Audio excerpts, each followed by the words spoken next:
With President Putin announcing a partial mobilization of 300,000 troops being conducted in concert with referenda in Kherson, Zaporizhia, and the Donbass about incorporating these territories into the Russian Federation, NATO finds itself in the horns of a dilemma.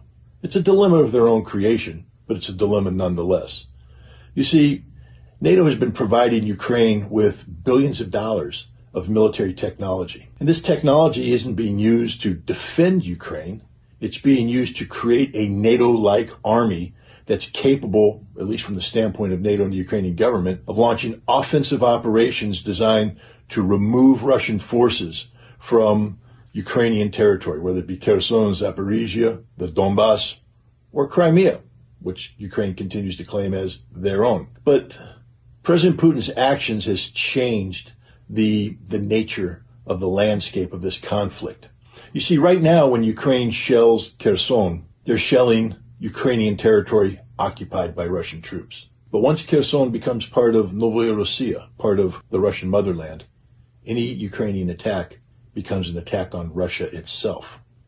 And that's a whole new game. And any support to Ukraine to carry out such attacks means that NATO has stopped being a provider of military technology to Ukraine for defensive purposes or to recover Ukrainian territory, is in fact become an active combatant where Ukraine is being used as a NATO proxy to attack the Russian motherland.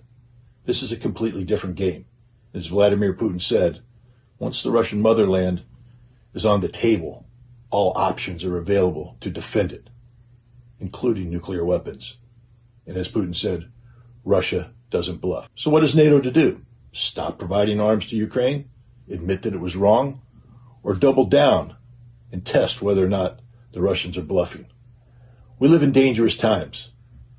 Only the future will tell what course of action NATO will choose and what the consequences of that action will be.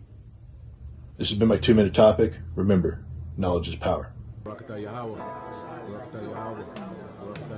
And whatsoever you shall ask in my name, that will I do, that the Father may be glorified in the Son. If you shall ask anything in my name, I will do it. If ye love me, keep my commandments.